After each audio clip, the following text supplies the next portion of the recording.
গম সৃষ্টিকর্তা রহমত হিসেবে দিলেও আমরা এটাকে অভিশাপ হিসেবেই বেশি কাজে লাগাই। বিষয়টা বুঝতে হলে আমাদের একটু গভীরে যেতে হবে। গমের ইতিহাস বেশ পুরনো। হাজার হাজার বছর ধরেই মানুষ গম চাষ করে আসছে। শুরুর দিকে গমকে চিবিয়ে খেলেও সময়ের ক্রমে এটিকে পাথর দিয়ে গুঁড়া করে রুটি বানিয়ে খাওয়ার প্রচলন শুরু হয়। বর্তমান পৃথিবীতে সবথেকে বেশিরভাগ খাবারই গম থেকে তৈরি হয়, যেমন রুটি, কেক, পাউরুটি, পাস্তা, এমন হাজার হাজার খাবার যা আমরা সচরাচর খেয়ে থাকি এগুলো গম থেকেই তৈরি। এগুলো তৈরি করার সময় গমকে রিফাইন্ড বা প্রক্রিয়াজাতকরণ করা হয়, যার ফলে গমের বেশিরভাগ পুষ্টিই নষ্ট হয়ে যায়।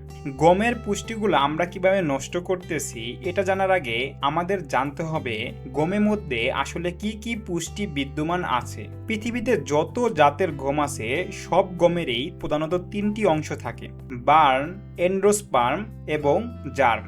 বার্ন এটি গমের দানার বাইরের অংশ।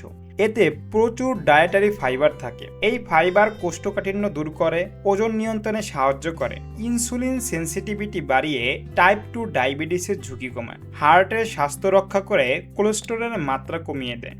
এছাড়াও বার্নের মধ্যে থাকে vitamin B complex, vitamin B one শর্করা ও চর্বি থেকে শক্তি তৈরি করে। ভিটামিন বি1 ও ভিটামিন বি6 স্নায়ু ও নার্ভের স্বাস্থ্য রক্ষা করে, হাত পা ঝিরঝির বা অবসন্নতা কমায়। ভিটামিন বি2 ও ভিটামিন বি3 পরিপাকতন্ত্র সচল রাখে, চোখের দৃষ্টি শক্তিশালী করে এবং ত্বককে উজ্জ্বল রাখে। বার্নের পরে মাঝের অংশটা, এটার নাম হচ্ছে এন্ডোস্পার্ম। এতে থাকে কার্বোহাইড্রেট এবং গ্লুটেন নামক প্রোটিন, যা আমাদের শরীরে শক্তি যোগায়, টিস্যু গঠন এবং মেরামতে সামান্য ভূমিকাও রাখে। জার্ম বা ভ্রূণ, এটি গমের দানার একদম ভিতরের অংশ। এর মধ্যে থাকে শক্তিশালী অ্যান্টিঅক্সিডেন্ট, স্বাস্থ্যকর ফ্যাট, ফলিক অ্যাসিড, পটাশিয়াম এবং সামান্য প্রোটিন, যা শরীরের ইলেকট্রোলাইট ভারসাম্য বজায় রাখে, উচ্চ রক্তচাপ কমাতে সাহায্য করে, কোষের ক্ষয় রোধ করে। এছাড়াও এতে থাকা ওমেগা 3 এবং ওমেগা 6 ফ্যাটি অ্যাসিড হৃৎপিণ্ডের প্রদাহ কমাতে সাহায্য করে। একটি গমের মধ্যে সৃষ্টিকর্তার দেওয়া এত এত পুষ্টি রিফাইন্ড বা প্রক্রিয়াজাতের মাধ্যমে বার্ন এবং জার্ম এই দুইটি অংশ সরিয়ে ফেলি, যার ফলে দীর্ঘ সময় ধরে রিফাইন করা খাবার খেয়ে খেয়ে শরীরকে অসুস্থ করে ফেলছি।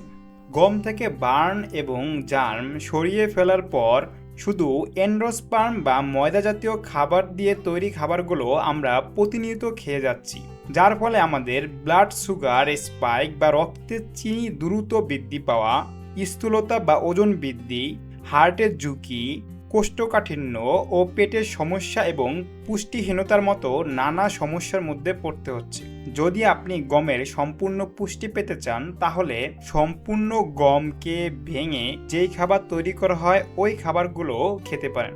মানুষের দিন দিন রোগব্যাধি বেড়েই চলছে, তাই সুস্থ থাকতে সবার উচিত বুঝে শুনে খাবার গ্রহণ করা। সুস্থতা একটি বড়ই নিয়ামত। আজকের মতো এই পর্যন্তই। সবাই ভালো থাকবেন। আসসালামু আলাইকুম।